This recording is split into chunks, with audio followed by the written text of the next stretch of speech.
love you. Señoras, señores, bienvenidas, bienvenidos a El Tablero en Mega TV. Hoy vamos a seguir explorando los complejos contornos de las situaciones que sintomatizan un estado de complicación de determinados riesgos y de muchas potencialidades también en el tema del Instituto de Previsión Social. Hemos hablado esta semana con algunos actores, hoy avanzaremos con otros de perfiles profesionales, gremiales y de militancias diferentes, y vamos a cerrar en algún momento, de ser posible, conversando con el propio presidente del Consejo del IPS, el doctor Brites, para tener, digamos, un panóptico amplio de problemas, oportunidades, riesgos y coincidencias, sobre todo, que es la gran búsqueda, poder coincidir en un proyecto y darle impulso desde distintos ángulos de la sociedad. Ese es el tema mayor que nos ocupa el día de hoy, y también tenemos en expectativa, producción está trabajando el tema de una denuncia muy, muy grave. Les doy un titular que puede ser impreciso, sujeto a ajustes cuando tengamos mayores insumos, pero aparentemente dentro de un colegio nacional se habría consumado hechos, inconductas sexuales graves por parte de un mismo docente y omisiones o complicidades graves que podrían ser atribuidas a quienes eran o son los superiores jerárquicos del presunto agresor sexual. Está trabajando producción en el tema, quizás vamos a tener una conversación con alguno de los actores. Gracias por acompañarnos esta noche, regresamos tras la pausa.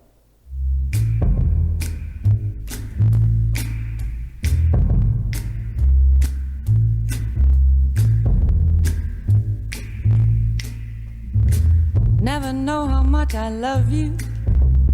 When you put your arms around me, I get a fever that's so hard to bear. You give me fever when you kiss me, fever when you hold me tight. La inexorable belleza del tiempo, su precisión, su tenacidad, el tiempo nunca se detiene. Ese tiempo nos va llevando hacia el 2028, que es una oportunidad de capitalizar aprendizajes, conocimientos, convicciones, y sobre todo que bueno sería para todos los paraguayos, de todas las confesiones y convicciones, que haya un gran diálogo nacional de mucha participación de ciudadanía diversa para poder generar consenso sobre qué es lo más importante y a qué deberes debería ocuparse un siguiente gobierno, una siguiente administración gubernamental, porque cuando la ciudadanía ya descreyó de la política, y qué tanto participar y qué tanto votar si siempre seguimos en lo mismo, si ese tipo de actitudes siguen capeando, y vamos a estar un poquito más degradados en algunos aspectos conforme transcurra el tiempo. Tenemos que vencer también a ese gran enemigo de la indiferencia y entrar en un diálogo relevante. Es lo que estamos haciendo, por ejemplo, en esta semana, cuando el tema previsional lo traemos repetidamente a la agenda del tablero. Esta semana le tuvimos al doctor Pedro Aley y al doctor Ismael Candia, dos personas muy versadas en cuestiones previsionales, dos personas que pasaron por la administración del IPS por muchos años y tienen una visión muy interesante. Hoy queremos agregar una combinación de la representación gremial, de la voz genuina de los trabajadores, con el señor Julio López, que está con nosotros aquí en estudio, y con el ingeniero Pedro Ferreira, que ejerció la presidencia del Consejo del IPS durante un tiempo muy importante. Julio, buenas noches, ¿cómo estás? Bienvenido. Muy buenas noches, Quique. Agradecido por esta invitación. Estamos preocupados por el tema de la situación de la principal previsional del país, que es el IPS. Ingeniero Pedro Ferreira, buenas noches, ¿cómo le va? Pero muy buenas noches a vos, a tu invitado, a toda la audiencia.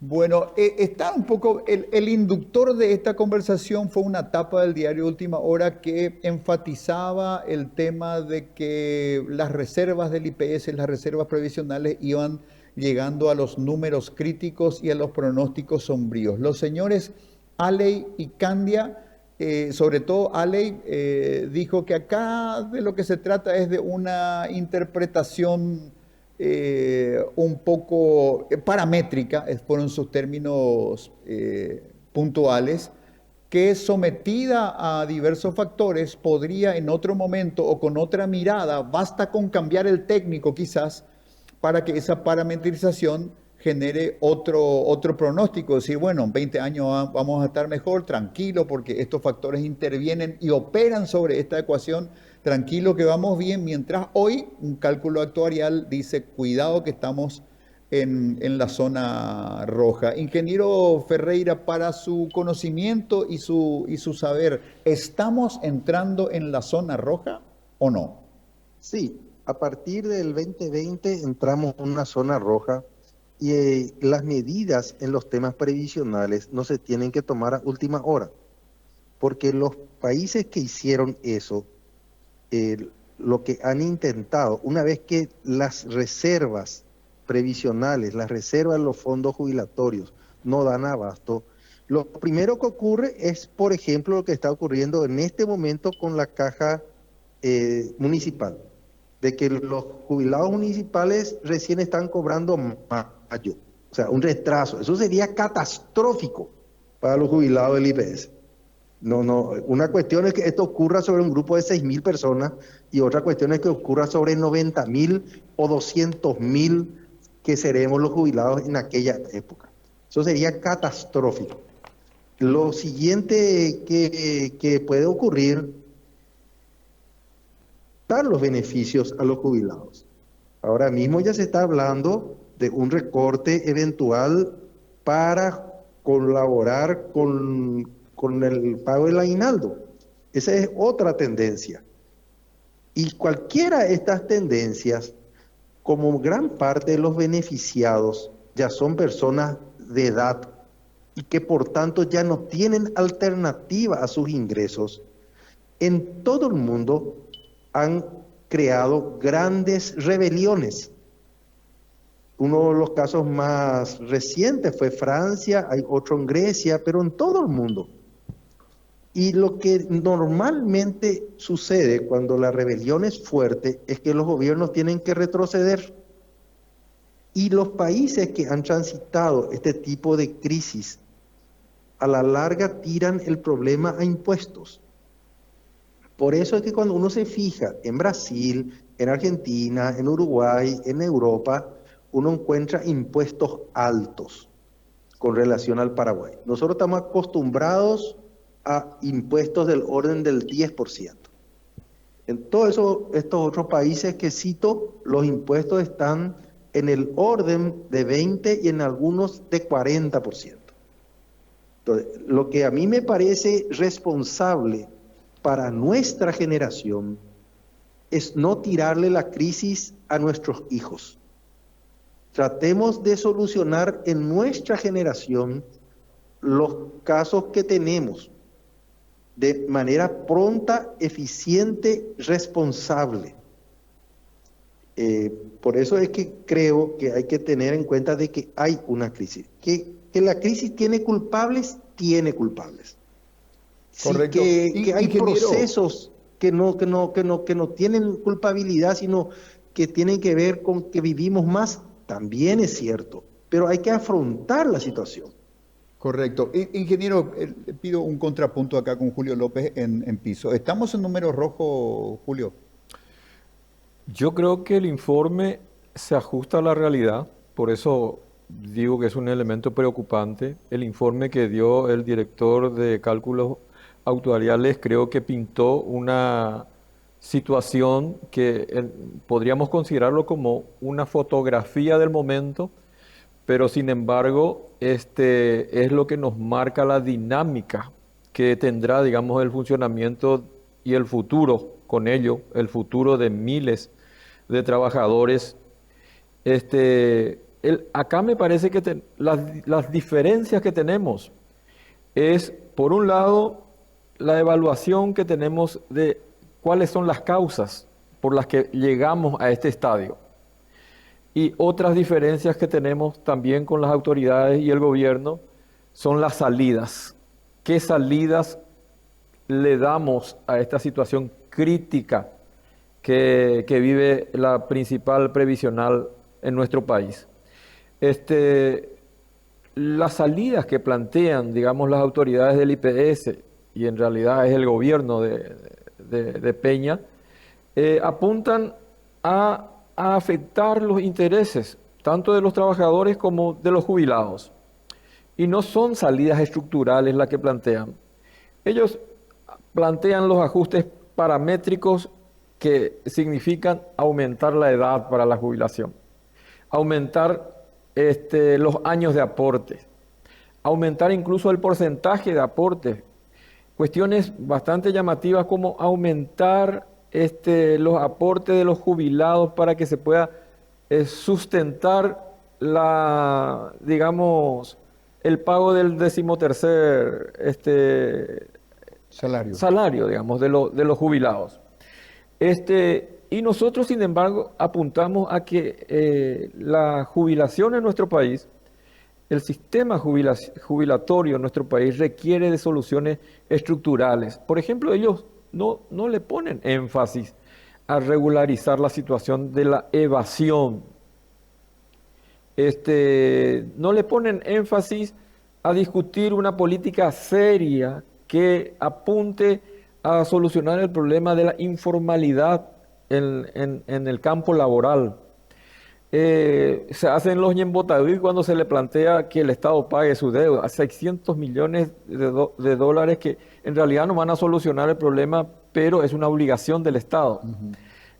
Acá no hay, la corrupción es un problema estructural. Una de las causas por la que estamos viviendo esta situación crítica tiene que ver con la corrupción institucionalizada dentro del IPS, y por otro lado la orientación administrativa que nosotros muchas veces decimos que es desprofeso porque realmente quieren luego que se funda el IPS para justificar la implementación de otros sistemas. De seguros previsionales privados. Doctor Ferreira, ingeniero Ferreira, perdón, recapitulando un poquitito los dichos del señor López, él habla de que la visión del gobierno hoy, si es que hay alguna, es contingencial y que no apunta a soluciones de fondo. Aquí concurre en una especie de ecuación del diablo, en el sentido de que en el sector salud, la caída general de la calidad de vida de la gente hace que esa masa que es beneficiaria de los servicios de salud presione muchísimo más, la gente se enferma mucho más. Eso está sucediendo, y en el sector jubilatorio está un fenómeno complementario quizás opuesto, que es el aumento de la expectativa de vida de las personas. Ambos factores presionan muy fuerte sobre las disponibilidades financieras del IPS. Pero si usted quisiera hacer un comentario sobre los dichos del señor López, sobre todo en las cuestiones de los ajustes. Voy a partir de las coincidencias y voy a ejemplificar. La mala gestión en el IPS, en la actual administración, se ve, por ejemplo, con premiar a los evasores. Hoy en día, y esto no ocurría cuando yo era presidente del IPS, ya hubo al menos 3 resoluciones del Consejo en el cual a la gente morosa del IPS se le perdona los intereses y se les beneficia con la cantidad de fraccionamientos. No hay ni un banco privado, no hay ninguna entidad privada que haya conseguido éxito con ningún tipo de condonación de deuda hacia los deudores, hacia los empresarios deudores. Hay que ir sobre el moroso, porque o si no, los empresarios honestos, los cumplidores, están en desventaja competitiva con los corruptos, con los evasores. Eso no se hace. Y es 3 veces ya hizo, por lo menos, creo entre 3 y 5, pero para asegurar 3, ya hizo este Consejo esa medida de perdón. Otro caso ejemplificador. Hoy en día prácticamente existe venta de jubilación. Una persona nunca pagó IPS, entonces dice, mira, pues descubrimos que este no pagó IPS y tenía que haber pagado, y se va y paga nomás, 5 o 10 años atrasado. Y eso porque está queriendo, ya está cerca de la jubilación. Antes eso se penalizaba con la renta que tuvo que haber tenido el fondo jubilatorio. Hoy en día no se hace eso. El populismo para con los morosos no tiene que existir. Palo al moroso, palo al evasor. O si no, ¿quién va a querer formalizarse? ¿Quién va? No, hay que hacer que sea rentable ser formal. Voy a un tercer ejemplo, y hay más.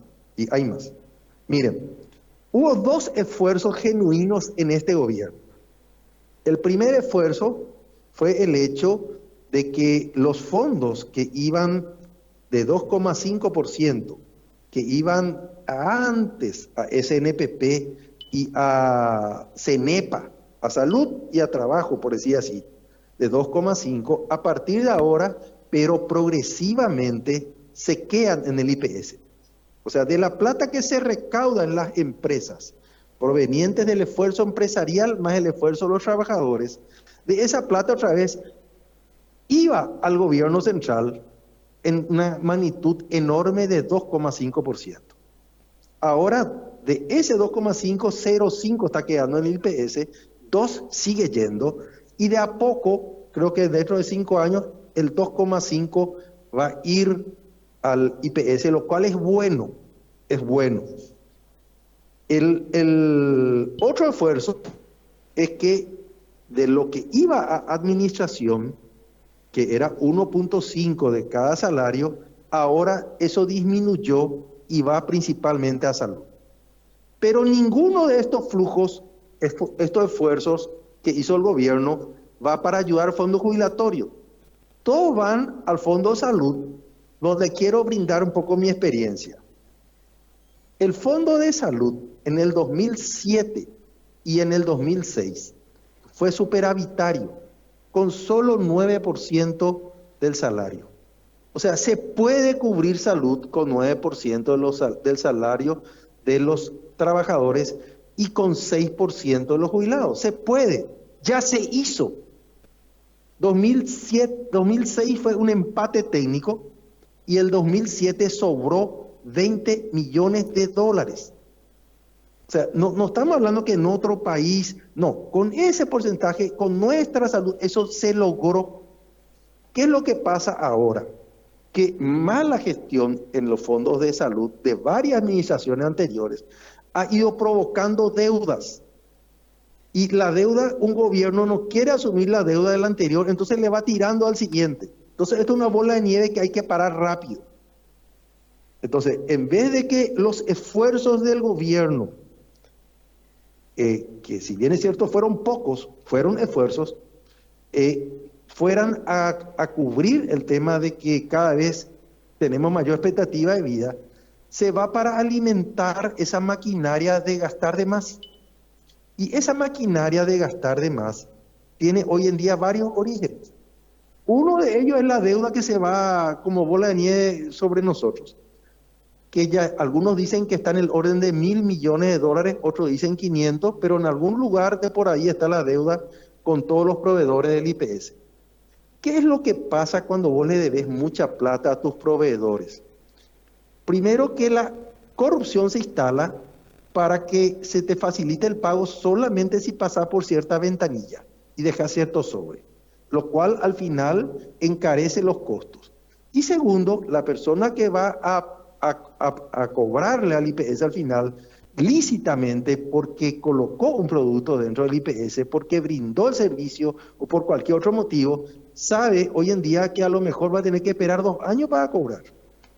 Entonces le tiene que cargar una gran carga financiera y un gran riesgo, inclusive un impuesto de la corrupción. Entonces eso está haciendo inviable el sistema.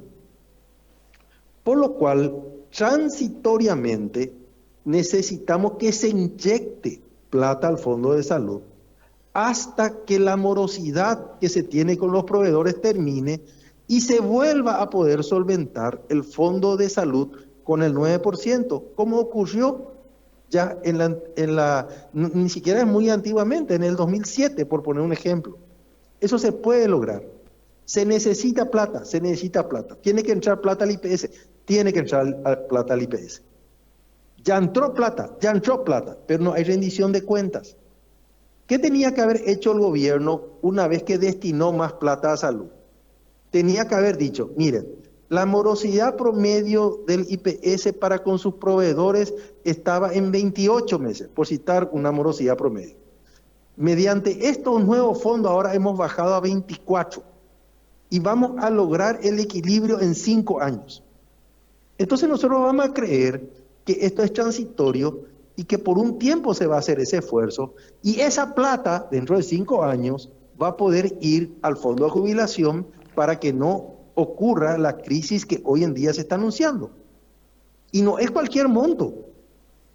Estamos hablando de 2,5% más cerca de 1%, entre 0,5 y 1% que puede ir del fondo de administración. Es mucha plata. Entonces, en vez de 12,5 a jubilación, podemos subir a entre 15 y 16% para dentro de unos 5 años, si es que vemos que hay una solución en el horizonte. Además, ya que vamos al aporte del Estado y cosas por el estilo, el aporte del Estado siempre ha sido evasivo. El gobierno anterior tuvo la osadía de enviar $100 millones aproximadamente al IPS para que el IPS le haga de pago a las personas que se quedaban sin trabajo durante la pandemia, que es un imprevisto. Y al final dicen, no, de esta plata voy a restar mi deuda. No, el Estado no pagó nada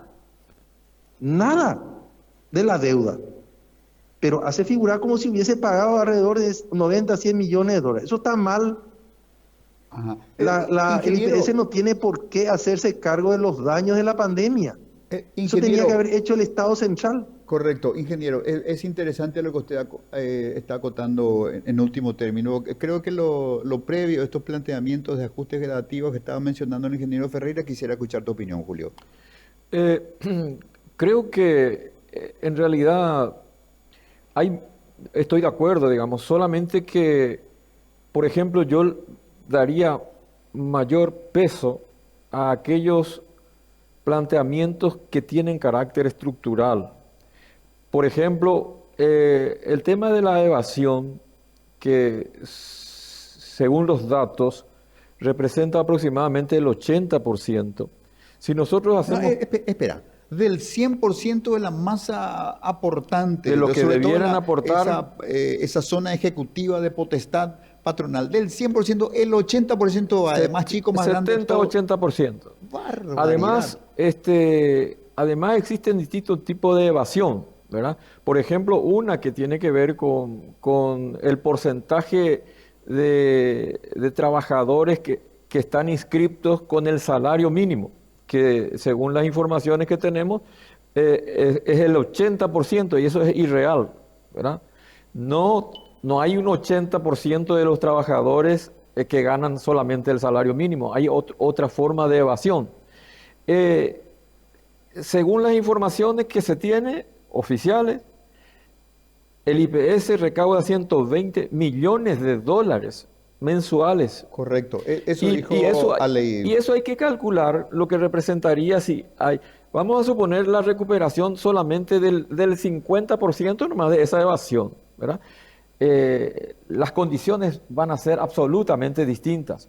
Y eso que se estaba refiriendo el ingeniero, que tiene que ver con la deuda, que es una deuda multimillonaria, nosotros decimos y exigimos que tiene que haber una nueva auditoría seria, con participación de los que representamos el sujeto de la seguridad social, que somos los trabajadores activos y los jubilados. Porque acá resulta que el caso Battaglia, por ejemplo, está sobreseído, cuando que la propia Contraloría había arrimado todas las pruebas que demostraban, digamos, serios indicios de corrupción. ¿Qué pasó? Porque la deuda del IPS antes de la pandemia era de 80 millones de dólares. Después, con la pandemia, más o menos que se justificaba, trepó eso a 250 millones de dólares. Pero te acordás, Quique, y la audiencia se va a acordar, que aquella famosa ley Samaniego había resuelto que se pague esa deuda. Se autorizó, digamos, el pago de esos 250 millones de dólares. Se suponía que teníamos que tener saldo cero, ¿verdad? A partir de ahí, a esta época, está trepando la deuda a 1.000 millones de dólares. Dato coincidente con Aley. ¿En qué consiste? Así como hacen el detalle, así como el director de cálculos actuariales hace un detalle técnico, digamos, del comportamiento que tendrá a partir de los cálculos actuariales, digamos, la vida del funcionamiento de la institución, así también deberían publicar en qué consisten estas deudas. Porque eso, como dijo el ingeniero, representa, digamos, la fuente de corrupción más grande que pueda existir. Por otro lado, entre las salidas estructurales, yo estoy plenamente de acuerdo con el planteamiento del ingeniero. La seguridad social, pues, es un derecho humano y es una responsabilidad del Estado. El Estado tiene que garantizar la seguridad social, y dentro del concepto de la seguridad social está el derecho a la salud digna, a la atención a la salud digna. Por lo tanto, en circunstancias como esta, teniendo en cuenta un comportamiento recurrente del presupuesto de salud dentro del IPS deficitario, se tiene que plantear un proyecto de ley en el Parlamento que se oriente, digamos, a que el Estado se haga cargo de ese déficit. Y ahí, ¿de dónde sale la plata? Es una discusión importante también, porque el ingeniero planteaba ahí una orientación con el IVA, el impuesto al IVA. Nosotros agregaríamos a eso, y fundamentalmente creemos que es un momento en el que, considerando que este es un país de las maravillas para los capitalistas, que se aborden las grandes, inmensas ganancias que tienen ciertos sectores, como aquellos productores de este veneno que es el cigarrillo, por ejemplo, el impuesto al tabaco, el impuesto a los grandes latifundios improductivos, el impuesto a los capitales financieros, que son los sectores parásitos de la sociedad que ganan miles de millones de dólares con la plata de los trabajadores del IPS, a que se le aumente los impuestos y que parte de eso se destine a solucionar esta grave crisis del déficit presupuestario de la salud en IPS. Bueno, a mí me parece que, digamos, que esto no se va a solucionar por voluntad propia del gobierno. El gobierno, desde nuestro punto de vista, apunta a incrementar, digamos, sus grandes capitales, otorgando beneficios a las corporaciones a las que están ligadas, como por ejemplo el caso del Banco Bueno, que está ligado a los intereses del propio presidente de la República, y no precisamente a solucionar los graves problemas de la previsional.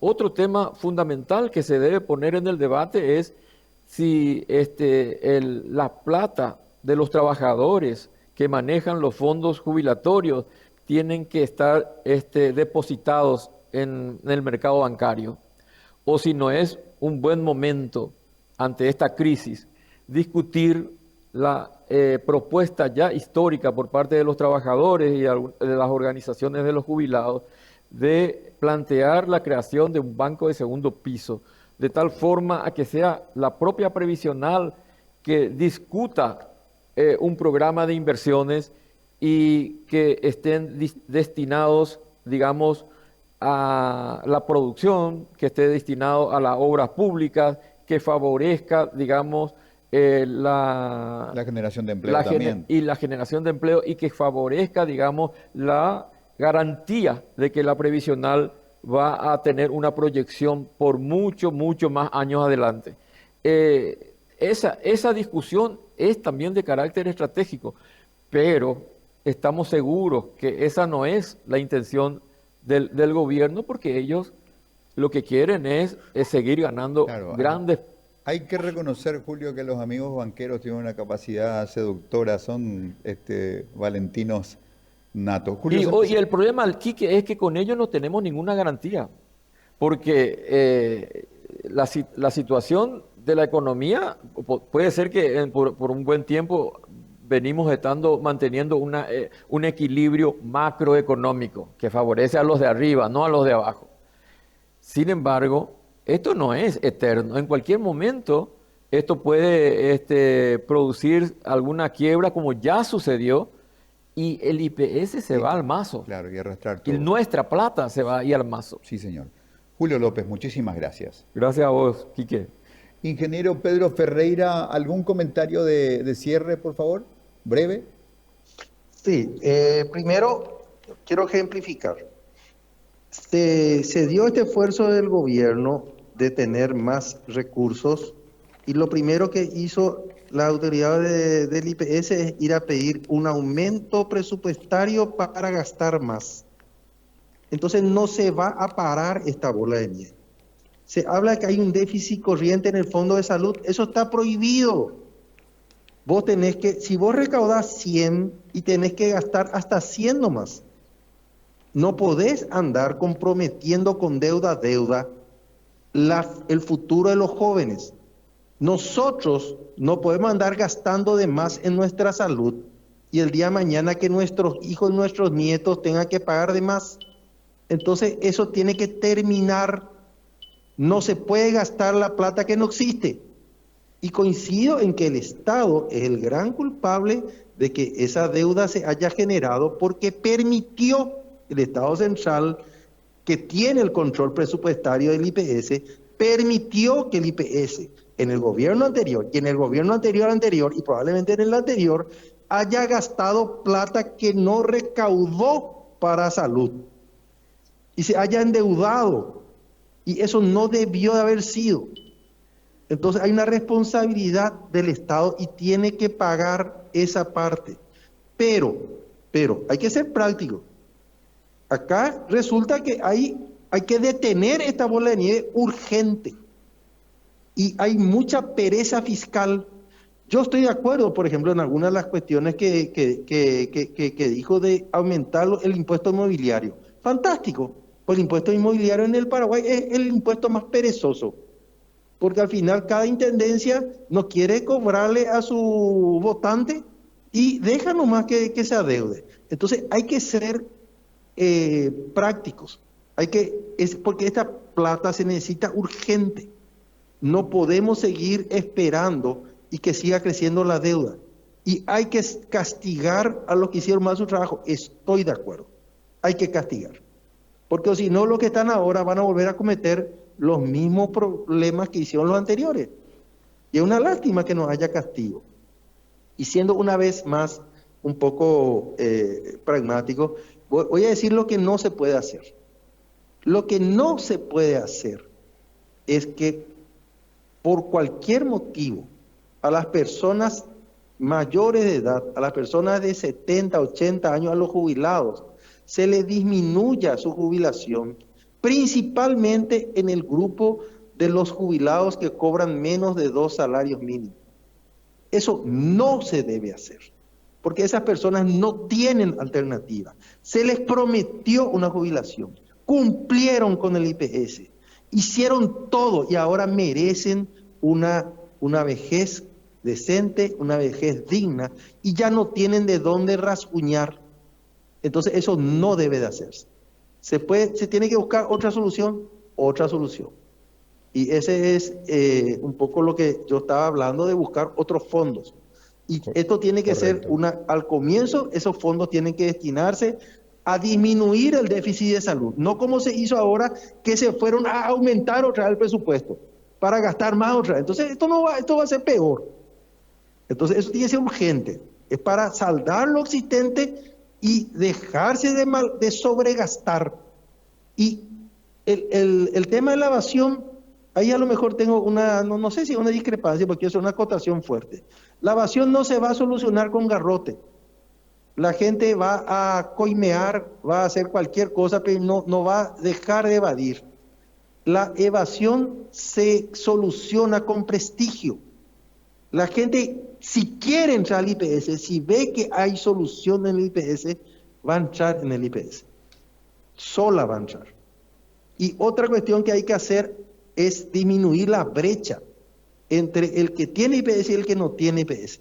Por eso que yo digo que las enfermedades catastróficas tienen que cubrir el Estado central y tiene que pagarle al IPS por todas las enfermedades catastróficas. Si hay, por decir así, 1000 personas que se hacen diálisis y hay 250 de esos nomás deberían de ser asegurados el IPS, no puede ser que el IPS le esté dando a la gran mayoría de las personas diálisis. Todos tendrían que guardar una cierta proporción, los problemas oncológicos, todos deberían de guardar una cierta proporción. Entonces el Estado central debe hacerse cargo de esas enfermedades catastróficas. Y para eso tiene que ir a impuestos. Porque si no, si se va por el hecho de subir las tasas para los empleadores y empleados, ahí se va a propiciar más todavía la evasión al IPS. Entonces, Ingeniero se Ferreira, tiene que encontrar prestigio a favor, a través de mecanismos que no impliquen ese tipo de acciones. Ingeniero Ferreira, muchísimas gracias. Gracias a ustedes por la oportunidad. Hasta luego. El ingeniero Pedro Ferreira, que fue presidente del Consejo de IPS durante el mandato de Nicanor Duarte Frutos, un gobierno de feliz memoria, por ejemplo, porque fue el gobierno de la formalización con el IVA. Y en ese tiempo Pedro Ferreira fue presidente del IPS. Y Julio López, una persona de larguísima militancia gremial, sindical, representando a los trabajadores. Así que hemos tenido un mix de opiniones, muchas veces coincidentes. Se han dado cuenta ustedes que las discrepancias han sido mínimas. Hacemos una pausa, amigos y amigas. When you put your arms around me, I get a fever that's so hard to bear. You give me fever. When you kiss me, fever. When you hold me tight, fever.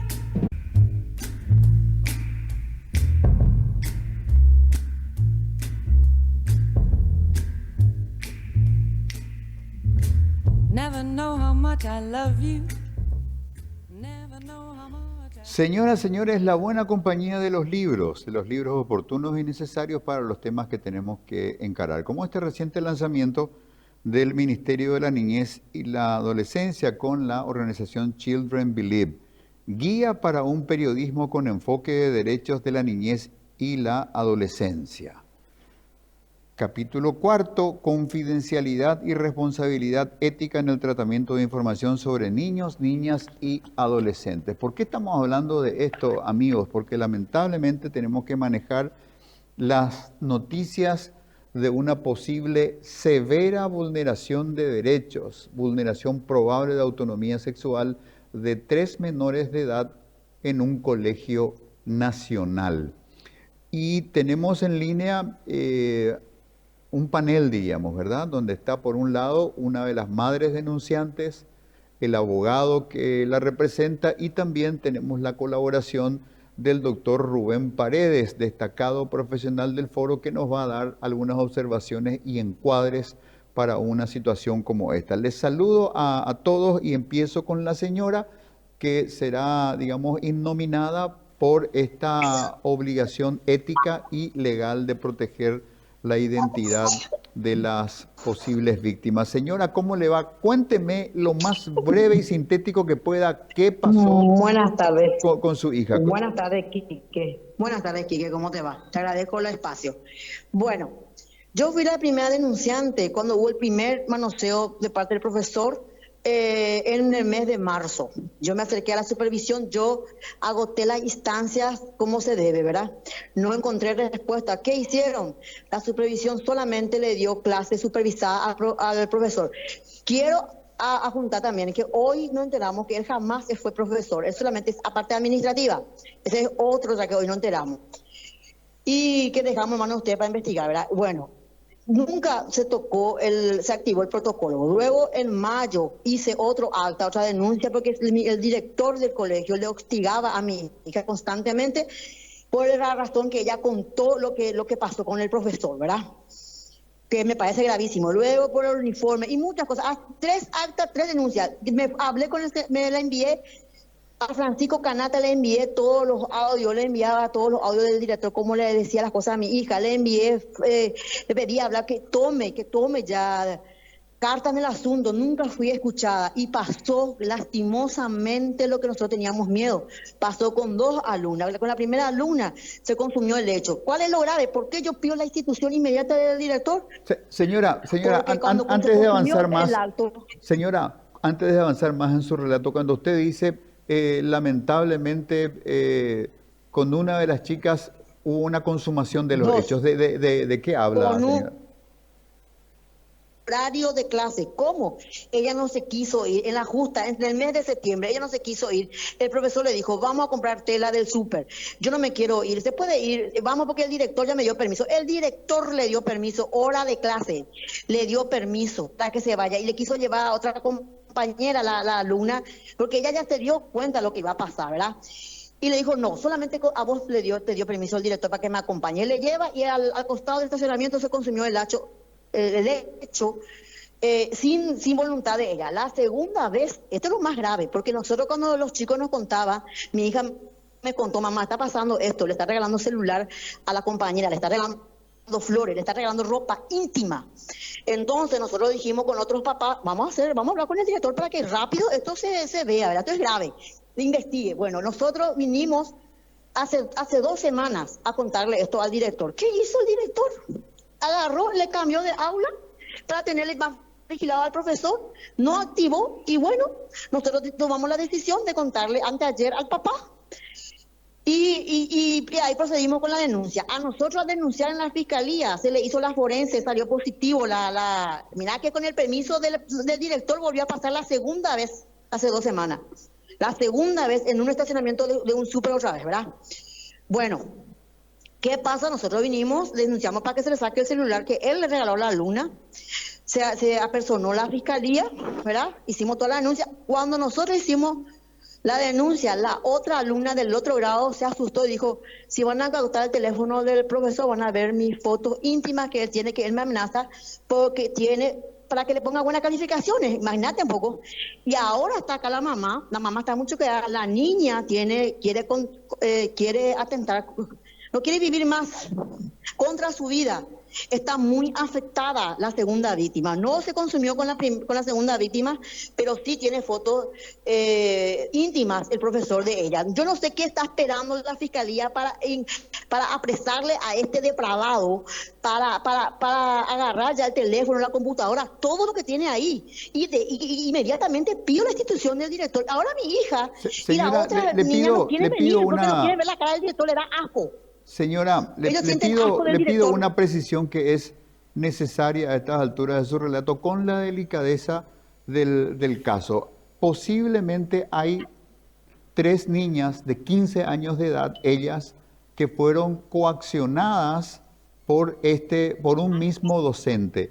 ¿En algún caso hubo acceso carnal, señora, o acá estamos hablando de que se estaba preparando el ambiente?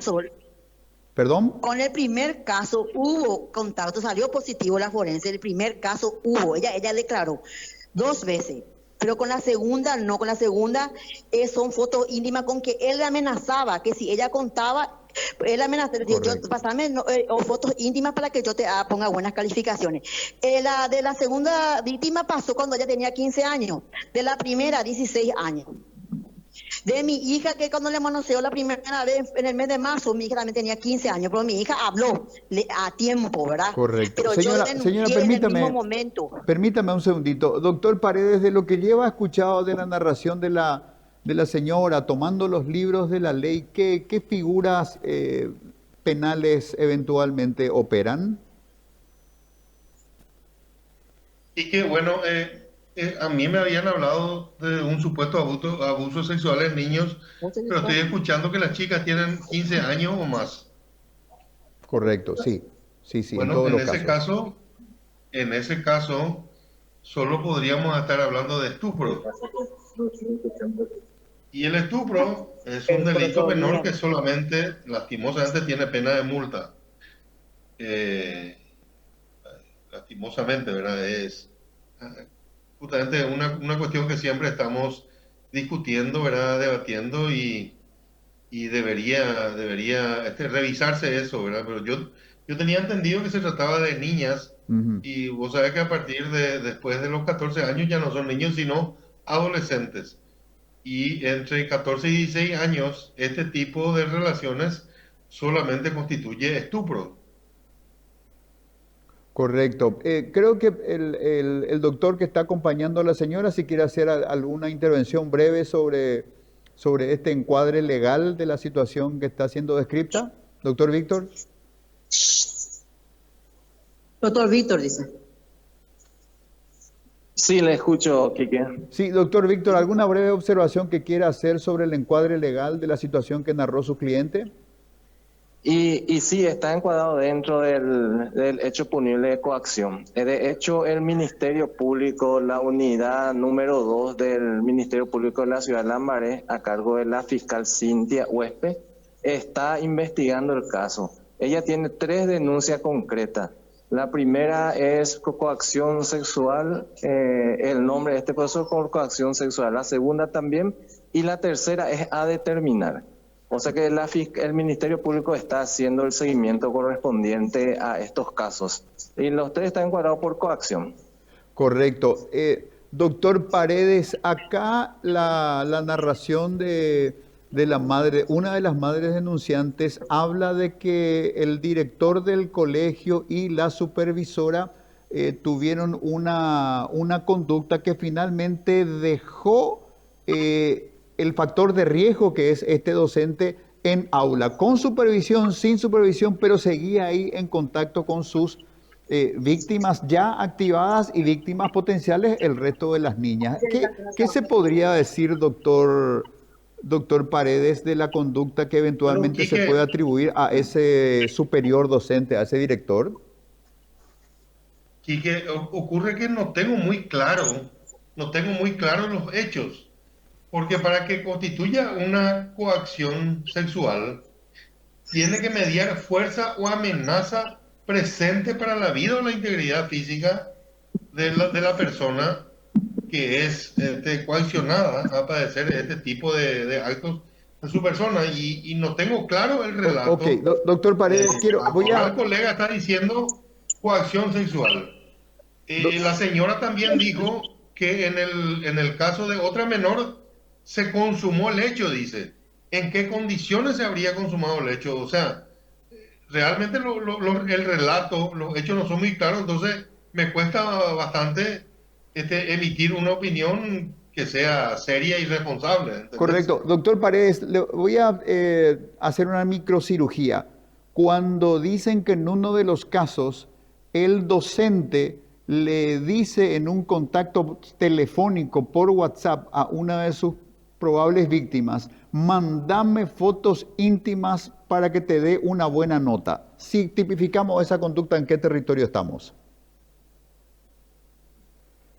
Y podría ser por medios telemáticos, que es una variante, de la... Pero, como te digo, Quique, necesito mayor precisión, Correcto, correcto. porque acá el colega acaba de decir, coacción sexual, dice que está tipificado el hecho. Entonces, necesitamos que haya fuerza o amenaza.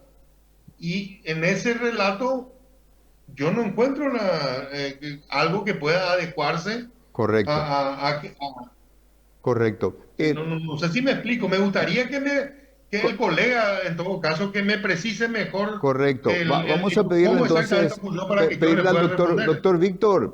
doctor Víctor, Sí, ¿podrías sí, Quique, sí. darnos precisiones sobre todo de cuál sería la conducta más grave que se le atribuye a este docente y que se encuadraría en una coacción sexual? Y porque ahí sí el docente utilizó la fuerza en la primera vez. la fuerza, la presión en el auto y el chantaje dentro de su automóvil. Y la niña quiso salir, pero ella le violentó. Y con esas declaraciones de ella misma, más de la madre, en la Fiscalía del Ministerio Público le dictaminó, ¿verdad?, que era un hecho punible de coacción. Y está tipificado, está encuadrado y está dentro de la carpeta fiscal en el Ministerio Ok. Público. Doctor, quiero volver sobre la caracterización del hecho. Doctor Santander, si me escucha, por favor. Sí, le escucho, En el Kenny. automóvil del docente, una niña fue violentada sexualmente con acceso carnal. Ah, correcto. En horario de clase. En horario de clase. Sí. Bueno, ahí está. Bueno, doctor Claro, Santander, sí. doctor Santander, muchísimas gracias. Le prometo, le garantizo que vamos a darle a este caso el estado de publicidad que merece. Hoy se nos termina el tiempo, pero es un deber nuestro como periodistas y como ciudadanos exponer estos casos. Le prometo que vamos a continuar. También le digo lo mismo a la madre. Rápidamente producción le va a llamar para ir pautando otras conversaciones y otras denuncias. Y doctor Paredes, ahí está, en uno de los 3 casos hubo violencia sexual directa con acceso carnal. Sí, perfecto. En ese caso sí se constituiría, se configuraría el artículo 128 del Código Penal, coacción sexual y violación. Eso, conforme al relato, a la información que da el colega, ahora sí es más preciso, y sí, sería artículo 128 del Código Penal, coacción sexual y violación, un marco penal, una pena privativa de libertad de hasta 10 años. De hasta 10 Y años. cuando la víctima haya sido violada, coaccionándosele al coito con el autor, la pena es hasta de 3 a 12 años. Doctor Paredes, muchas gracias. Un placer, Quique. Bueno, muchas gracias a las personas que han tenido participación en este segmento, sobre todo nuestro sentimiento de solidaridad con la madre, que todo lo que implica este tipo de cosas paran el mundo directamente. Tenés un trabajo, tenías un trabajo, tenés que quedarte con tus hijos, controlarlos, consolarlos, contenerlos. Escucharon que una de las niñas víctimas expresó sentimientos suicidas. Es muy grave esto, y lo más grave de todo es que el colegio toca el violín y no toma las medidas. Cuidado con la responsabilidad que parece estar teniendo el director del colegio y al menos una supervisora de zona. Hacemos una pausa. I get a fever that's so hard to bear. You give me fever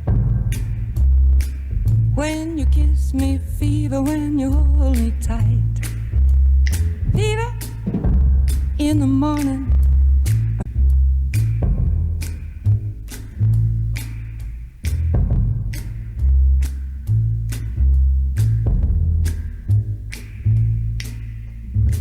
Never know how much I love you.